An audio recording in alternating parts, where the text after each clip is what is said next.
Go to this site. So we call him the fact man. Well, right now, brothers and sisters, it's a pleasure and an honor. This one brother here, he's a teacher now in Chicago public schools. And he has taught in two of the considered the worst and violent schools in Chicago.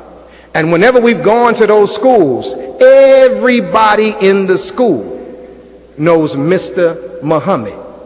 They either call him Mr. Muhammad or the bow-tied man. And the students would tell me that they never, ever, ever, ever saw him come to school at any day, dress down day, gym day. It didn't make no difference.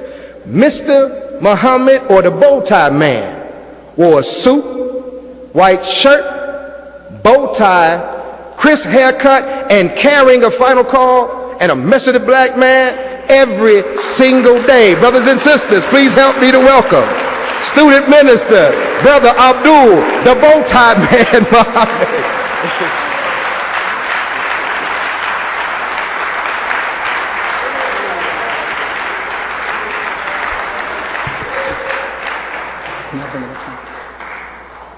Assalamu alaikum. In the name of Allah, the Beneficent, the Merciful, we give him praise and thanks for coming in the person of Master Farad Muhammad, to whom praises are due forever, and raising up the most honorable Elijah Muhammad, and granting to us out of his grace the Honorable Louis Farrakhan. I would like to greet you all with the greeting words of peace. We say it in the Arabic language of Assalamu alaikum. Brothers and sisters, I'm a student of the Honorable Louis Farrakhan, and today I hope to share with you what this mighty man of God has shared with us since he reestablished the teachings of the most honorable Elijah Muhammad in 1977. I would like to begin by thanking the Honorable Louis Farrakhan for giving me the opportunity, for being a man that was on his post that when I was a high school student, as Brother Jeffrey said, and I wore my pants by my knees then. Y'all just started that a few years ago, but this was back then I wore my pants like that. And as Brother Jeffrey said, I had a high top fade then. And I had a perm on one side. And I had dreadlocks on the other side. And every word out of my mouth was a cuss word. So now, the world, I wasn't destined, well at that time I didn't want to be a school teacher, because I gave all of my teachers in the public school, I gave them all hell. You understand? They couldn't do nothing with that type of student. But while I was in high school, I heard a man who was teaching the teachings of the most honorable Elijah Muhammad, and that man was the Honorable Louis Farrakhan. And what that man taught me and us completely changed my life. I don't have a high top fade today with dreadlocks on one side and a perm on the other side. I don't wear my pants by my knees today. Every word out of my mouth is not a cuss word, because I met a man who gave me some knowledge that civilized me. So all praise is due to Allah. All praise is due to Allah. I also want to thank Minister Ismail Muhammad for giving me the opportunity to share with you all the teachings of the most honorable Elijah Muhammad. I would like to thank the student ministers for their words, and all of the brothers and sisters in the Nation of Islam for their support in the years that I've been in the Nation of Islam. Brothers and sisters, today we're going to be coming out of a book that you all need to get if you don't have it. The name of that book is Message to the Black Man. And give me one second.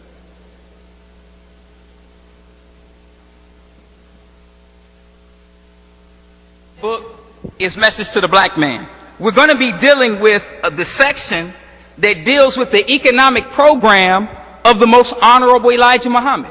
So what I did is I brought some books with me.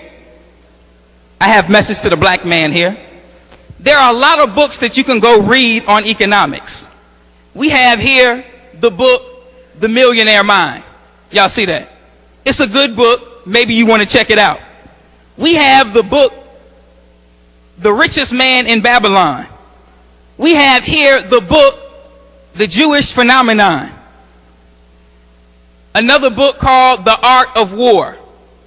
Y'all heard of that, right? Okay. Another book which is a New York Times bestseller called Rich Dad, Poor Dad. Another book here called Leadership IQ. Another book called Executive Power. We have this book, The Secrets of Effective Leadership. Hold on. Then we have, I want to do that one last, How to Stop Worrying and Start Living by Dale Carnegie. How to Win Friends and Influence People by Dale Carnegie. How Successful People Think. The Prayer of Jabez. One of our all-time favorites, the book Think and Grow Rich. And then we got Think and Grow Rich, The Black Choice. Now, why did I bring all of these books to show you? Because there's nothing in any of these books that compares to this one book, Message to the Black Man. Now, how can we prove that? How can we prove that there's only one book that you need to get today? Because if you go into projects with any of these books, can you all give me some water? If you go in the project with the richest man in Babylon and try to talk to the black people in the projects, you can't raise the dead with that. If you go into projects with How to Win Friends and Influence People, or you go into projects in the hood and talk to Ray Ray and Pookie and Man Man and Latasha Nikwa, and you teaching them out of the Millionaire Mind or Rich Dad, Poor Dad, you can't raise the dead with any of these books. There's only one book that has been published that you can take this book in the projects and teach out of this one book and wake black people up. Are y'all with me? All praise is due to Allah. Now, you may hear people say, well, what our people need is they need to know about ancient Egypt and the Medu Neter and the Egyptian Book of the Dead. Y'all with me? But you take that in the hood and give it to the black people, and guess what? They're going to be looking at you like a ham and cheese sandwich. So we're coming out of one book today, even though I may quote some of these other ones, but it's all in this same one. Are y'all with me? All of it is in here. So now our subject for today is the economic program, separation and independence. The word separate means to keep apart or divide, to put or force apart, to set apart, to disconnect, to remove or sever. Thank you. To remove or sever. Independence means freedom from control or influence, support or aid, not influenced or controlled by others in the matters of opinion or conduct, not subject to another's authority or jurisdiction. Now, the most honorable Elijah Muhammad, out of all of the leaders, has been the most successful in his dealing with black people in America. On page 194 of this book, listen to what he says. Our economic position remains at the bottom of the ladder because of this ineffective leadership, and because so many of our people, ignore the basic rules of a healthy economic life. We fail to develop self-leadership in economics. Did y'all hear what he said? This man said that black people in America are at the bottom of the economic ladder. Can we prove that? I know you say, how is that possible? I was watching BET and I saw a rapper with a platinum chain and a Bentley coupe on Dubs with 7 TVs. The boys in the hood got 6 cars, right? Now, in this book, there's a chart. This book is called The Jewish Phenomenon. And the author breaks down every ethnic group in the United States based on their race and their ethnic group, based on their income. So now at the top of this chart, now the average in the United States based on the book is 100. Anything that is above 100 is above average. Anything below 100 is below average. Y'all got that? The average is 100. At the top of this chart, you have the Jewish people at 172. That means that they're 72 points above average where it comes to household income. Below the Jewish people, you have the Japanese at 132. Below the Japanese, you have the Polish at 115. Below the Polish, you have the Chinese and the Italians, and they're tied at 112, meaning they're 12 points above average. Then you have the Germans and the Anglo-Saxons, which is another word for English, at 107. Under them, you have the Irish ranked at 103. Y'all with me? Under the Irish, you have the U.S. average, which is 100. So everybody below this is below average. Right under the U.S. average, you have the Filipino at 99. Then you have below the Filipino, the West Indian at 94. And below the West Indian, you have the Mexican at 76. Now I know what you're saying. I thought we was at least above the Mexicans. No, you're not above them, because you make fun of them because it may be 50 of them living in a house. And you laugh, look at all them Mexicans coming out that house. Or maybe 20 of them driving down the street in a car. And you making fun of them because they're hanging all out the window. But they're all working every day. You unemployed in a house by yourself, can't pay the bills, and it's 20 of them, and all of them are working every single day. All praise is due to Allah. So now, if it's 50 of them living in a house, it's only one house note. It's only one electric bill. It's only one gas bill. It's only one water bill. It's only one food bill. They're working together to build something for themselves. So because they work together, yes, they're ranked above us economically. You talking about they coming in stealing your job. Why would you say something that crazy? You're not going to go pick oranges in Florida. You're not going to work in a meat packing plant. You're not going to pick strawberries and grapes. You're not going to do that. You're not going to plant grass on Stony Island. You're not doing that. So what are you talking about they stealing your jobs?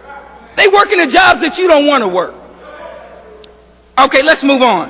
Under the Mexican, you have the Puerto Rican at 63. And then under the Puerto Rican, you have the black man and woman at 62, 38 points below average economically in the United States of America. Y'all with me? Now, we've been here the longest out of all of those groups except the Native American. We've been here the longest, right? If we've been here the longest, then why are we still at the bottom of the economic ladder in America, as the most honorable Elijah Muhammad just pointed out? So now, what does the Bible say? Because there's nothing wrong with us being at the bottom. It's the thing that's wrong is when knowledge comes that you stay at the bottom. That's what's wrong. Are y'all understanding me?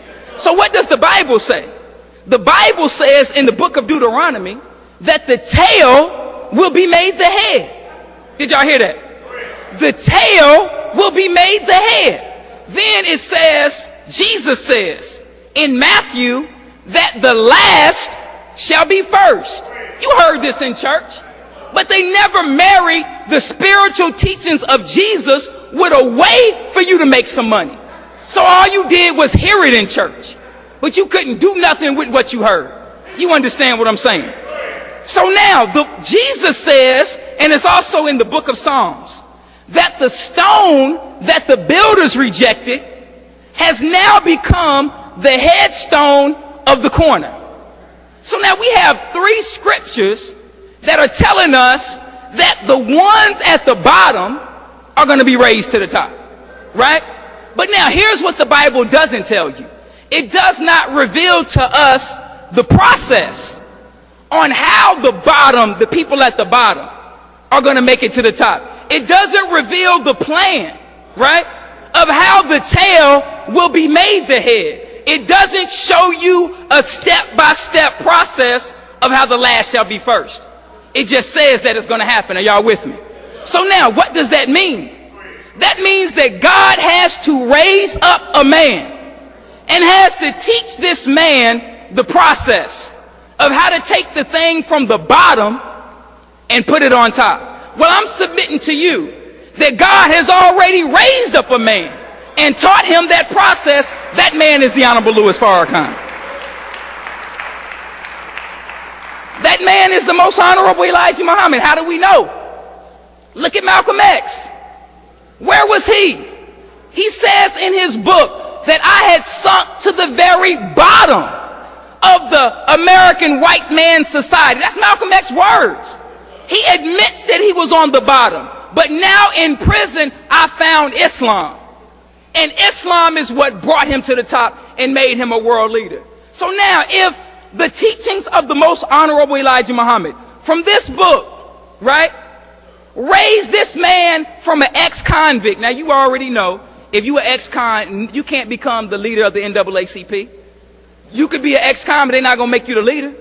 You can't become the leader of the Urban League as an ex-con. You can't become the leader of the SCLC as an ex-con. Am I right? You can't even get a job as an ex-con. You can't become the pastor of the church as an ex-con. They won't even put you over the choir. They'll put somebody with an alternative lifestyle over the choir. But if you are ex-con, they're not going to put you over the choir. The only place in America where you can be an ex-convict and rise to leadership and world leadership is the Nation of Islam. Nobody else wants you. All praise is due to Allah. So this man, Malcolm X, came from prison, and he was meeting world leaders in New York. He met the king of Saudi Arabia. He met Fidel Castro. He met all of these leaders as an ex-con because he got something from the most honorable Elijah Muhammad that raised him from the bottom and put him on top. Let's move on. So now we've tried everything, right? You tried to join the Democratic Party, right? That didn't work. So then you joined the Republican Party. And they made Michael Steele, I think that's his name, the president. That didn't work, right? So then you became a Mason, right? Learned the secret handshake. That didn't work. You became an Elk or Eastern Star or a Knights of Columbus. That didn't work, right? You joined the Q-Dogs and the Kappas and the Deltas, right? And the AKAs. That didn't work. So then you became a GD, a Mo, a Vice Lord, a Four Corner Hustler, a Crip, a Blood. That didn't work, right? So then you became a rapper, a basketball player. You tried to you tried to do scratch and win lottery. That didn't work, right? You took trips to the boat. That didn't work. You became the city councilman. That didn't work. The police chief, the mayor, even the governor. Now we got a black president, but the condition of black people is still the same. All praise is due to Allah.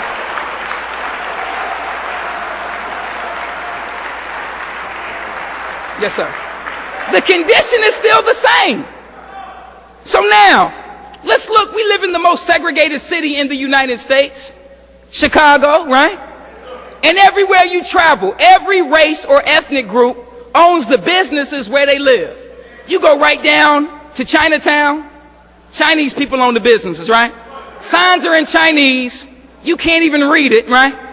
You can't go to Chinatown as a black man or a black woman and open up a Chinese food restaurant that sells fried chicken, fried rice, and then the Chinese people buy from you. They're not going to buy from you. You understand what I'm saying? You leave Chinatown and go right across the street. And if you're watching on the webcast, it's the same in your city. You leave Chinatown and go right across the street to Greektown. And the Greeks own all the businesses where they live, right? You leave Greektown and you go right across the street to what they call Little Italy, right? And the Italians own all the businesses, right? You leave Little Italy and you go to where the Polish people live. And the Polish people own all the businesses. You leave Polish Town and you go to Bridgeport where Mayor Daley lives. And the Irish own all the businesses, right? You leave Mayor Daley's neighborhood because they're going to make you leave, right? You can't stay there long. You leave Mayor Daley's neighborhood and you drive all the way up north to Schaumburg, where the Jewish people live. And guess who owns the businesses? Where the Jewish people live. The Jewish people do, right? Hold on, let me bring something out. Some fool wrote an article when the minister was on his way to Pittsburgh, and the title of the article, I have it right here, Farrakhan appearance dividing Pittsburgh black Jewish communities. Wait a minute. If Pittsburgh is anything like Chicago, and it is, Jewish people do not live around black people. You understand what I'm saying? So what am I saying? We're already divided. They live in Schaumburg. We live on the south side. They not buying no house next to you. So this man is not dividing anybody. We're already divided. Are y'all with me? So now let's move on. You leave Schaumburg and you go to Ford City, where the Arabs live. They're Arabs, but y'all call them Arabs. And who owns the businesses? The Arabs do, right? You can't go in their neighborhood selling pig feet and chitlins to their children. They will run you out. You leave the Arab neighborhood. And let me pause right here, because there's a beauty salon in Chicago called Yahia's. You've heard of it. And in Yahia's, there are all these Arab men who do black women's hair. And you, as a black man, will get in your car with your music bumping. Boom, boom, boom. Boom, boom, boom. Ride up to Yahia's. Baby, get out. It's 6 Arab men in the salon. Baby, get out. And you seeing your black woman in a salon full of Arab men, and you don't think there's nothing wrong with that. But now let's stop the press. Do you think any other race, any of them, Arab, Irish, whatever, do you think they would ride up in the hood in their car to a beauty salon run by black men, right? All black men doing hair, and drop their wife or their girlfriend off, baby, get out, and leave their woman in there with you? It's not going to happen. It's never going to happen. We're the only ones that would do something that crazy. Let's move on. So now, you leave the Arab neighborhood and you go to the Korean neighborhood. And Koreans own all the businesses, right? I know you go get your nails done by the Koreans. And you think that they like you because they smiling at you, but they have a mask on. They never thought to give you one. They must not like you that much. You understand what I'm saying?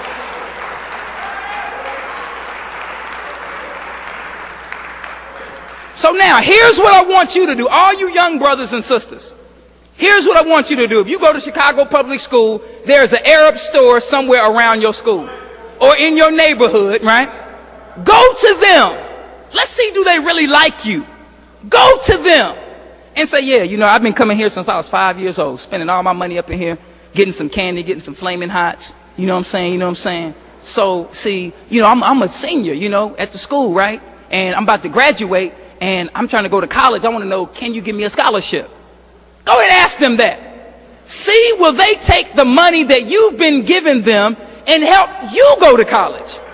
Or will they take that money that you've been giving them and help their own children go? What do you think it's going to be?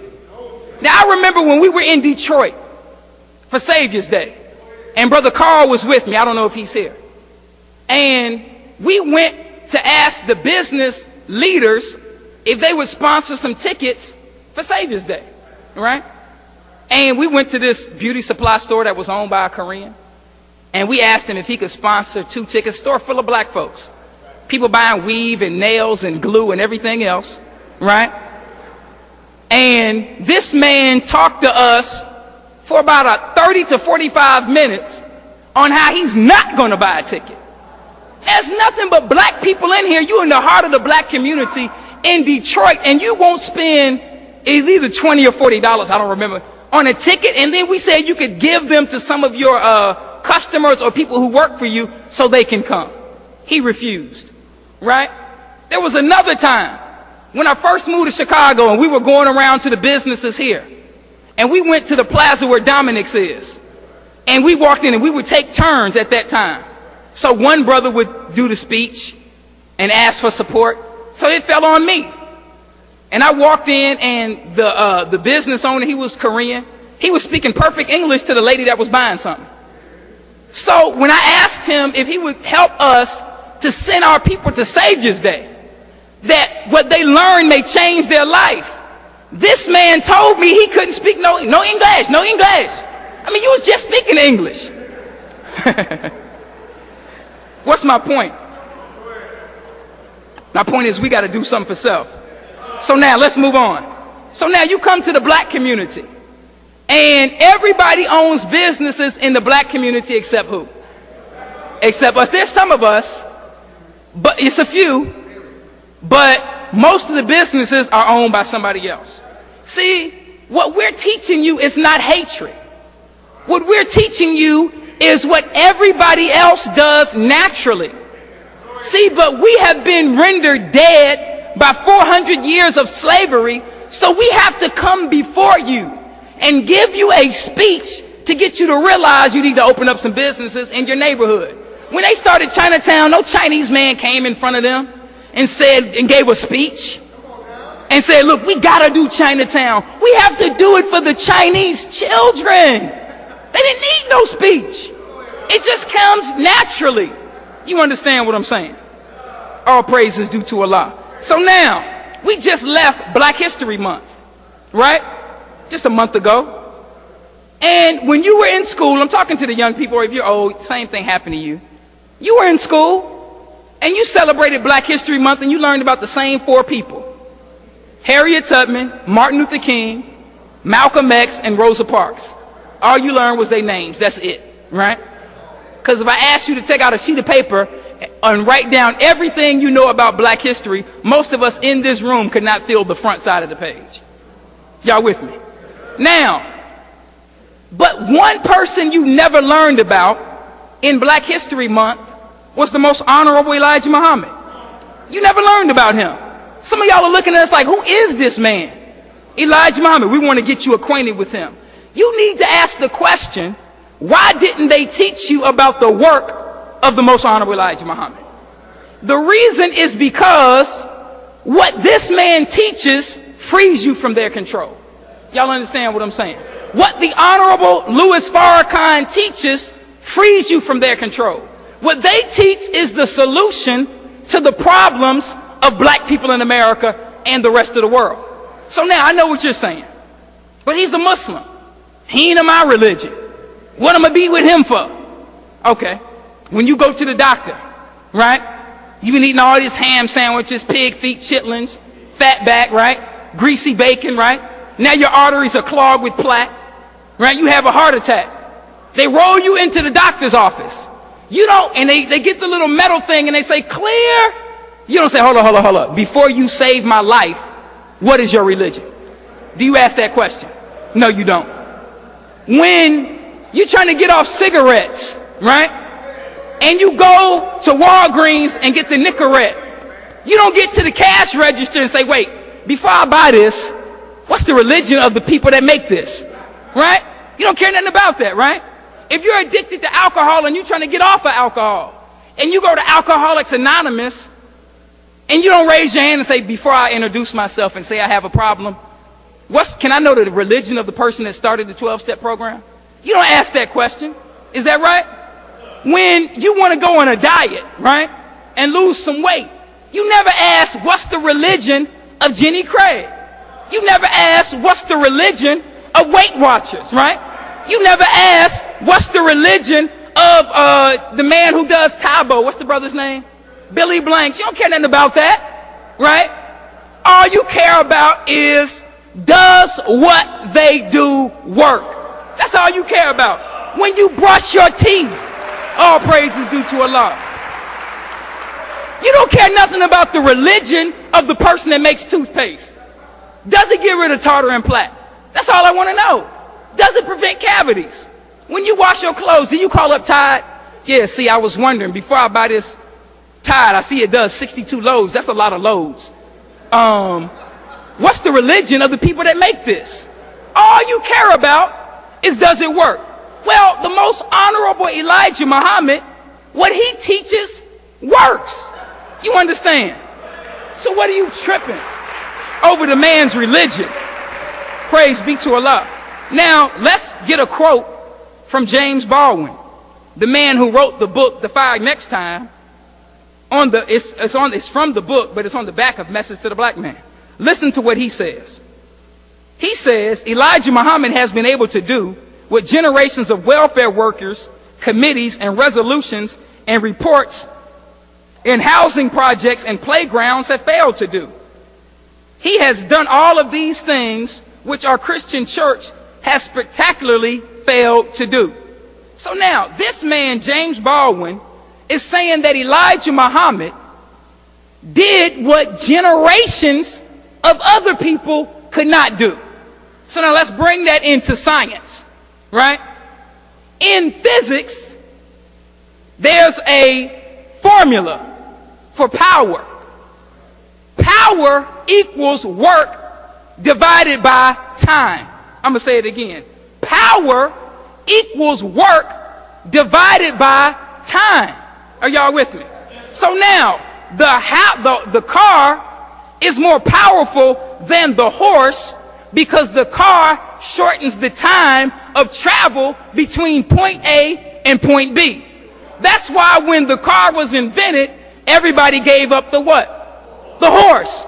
Now, you can drive from here to Atlanta and it'll take you about 14 hours, right? But if you get on an airplane, right? Now, the plane is more powerful than the car because it shortens the time for you to get from point A to point B. Y'all understand what I'm saying? So now, if this man did what generations could not do, what is the power that's backing him up? You understand what I'm saying?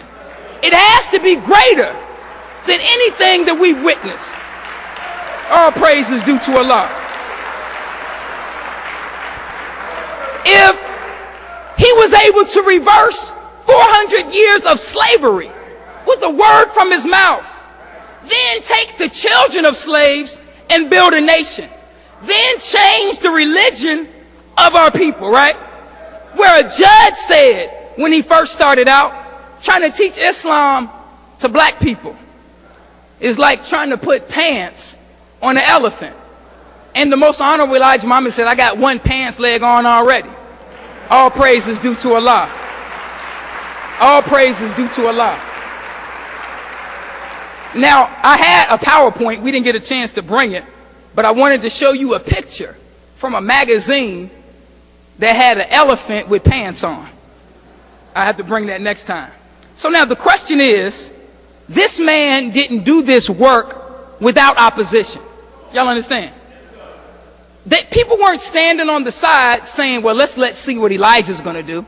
Let's watch him and see what he's going to do.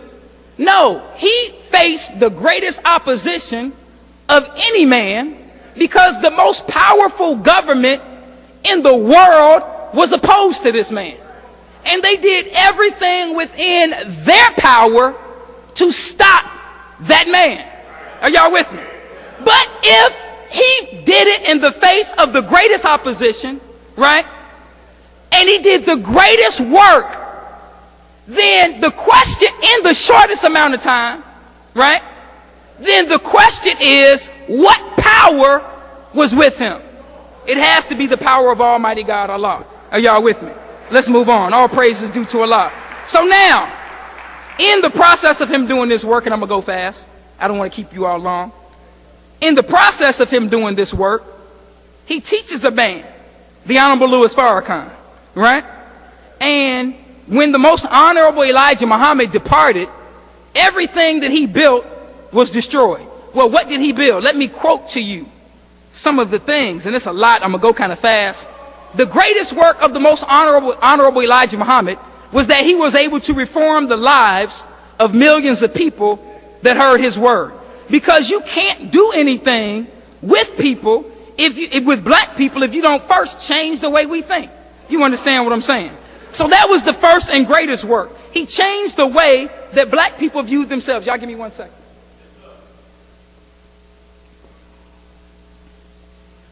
The most honorable Elijah Muhammad also opened mosques in over 100 cities in the United States and throughout the world. He published the largest selling black-owned and operated newspaper called Muhammad Speaks, which sold 1 million copies every week in the United States at its height. He started an independent black school system called Muhammad University of Islam, which operated in 46 cities. He purchased millions of acres of farmland, which produced meat, beef, chicken, lamb, eggs, butter, milk. He had wheat farms, beans, corn, fruit, apples, oranges, grapes, dates, other vegetables. Y'all with me? So now he started a black-owned grocery store chain called Your Supermarket, which carried the food from Muhammad Farms. He imported millions of pounds of fish from the clean waters of Peru, right? All of these things he did provided thousands of jobs for black people in America. He started the first warehouse club. Y'all heard of Sam's Wholesale, right? Okay, Sam's Wholesale is where you come in the warehouse and you buy everything at the cheapest possible price. Well, that's an idea that was started by the most honorable Elijah Muhammad. He bought all of these household products from Japan, put them in a warehouse, allowed black people to come in and buy them at the cheapest possible price, letting them save money to increase their standard of living. Y'all with me? He bought houses and apartment complexes in the United States, and he rented it and sold it to black people at lower prices. He had all kind of businesses: salon restaurants, bakeries, restaurants, laundromats, dry cleaners. He opened up one of the first black banks, which was on 69th and Stony Island, Guarantee Bank and Trust.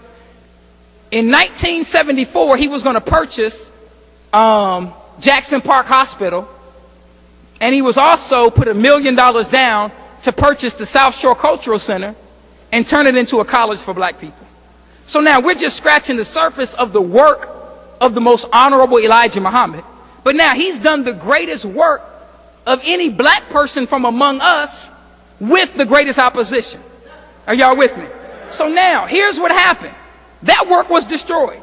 And the Honorable Louis Farrakhan came in 1977, and then he rebuilt the work of the most honorable Elijah Muhammad in a shorter amount of time, which should let you know that the power that was with the most honorable Elijah Muhammad is with who? Is with the Honorable Louis Farrakhan. Are y'all with me? So now all praise is due to Allah. Let's move on. Let's move on. So now, brothers and sisters, how will the people on top view the man that God has raised to bring you from the bottom? Are y'all with me? Look in the Bible and look at how did Pharaoh view Moses. Because Moses was raised to bring Pharaoh from the top to the bottom, right? Pharaoh was not a friend of Moses. How did Saul view David when Saul realized that David was going to take his place? I'm talking about in the Bible. How did Herod view Jesus when Herod knew the prophecy that a king would be born and he was the present king, and that this new king was going to replace him? How did Prophet Muhammad's family view him when he received the first revelation from Almighty God? So now when you look at it, the same way, and I'm going to quote to you from a book called FBI Secrets. Are y'all with me? Written by an FBI agent named Wesley Swernigan in 1995. This is what he had to say about the most honorable Elijah Muhammad. Tell me when you're ready. This is page 29. He said, in December of 1956, Hoover asked Attorney General Herbert Brownell for the authority to wiretap the home of Elijah Muhammad of the Nation of Islam on the grounds that members of the Nation of Islam disavow allegiance to the United States. Brownell approved the wiretap surveillance. To Hoover, this meant he could also do bag jobs on the Nation of Islam, but the only plausible reason for the FBI to break into the homes of members of the Nation of Islam was Hoover's hatred for African Americans and Hoover's desire to keep Elijah Muhammad from becoming a Messiah for African Americans. Hold on, let's rewind that. Listen to what Wesley Swernigan says in the book FBI Secrets. To Hoover, this meant that he could do bag jobs on the Nation of Islam, but the only plausible reason for the FBI to break into homes of members of the Nation of Islam was Hoover's hatred for African Americans and Hoover's desire to keep Elijah Muhammad from becoming a Messiah for African Americans. This man in this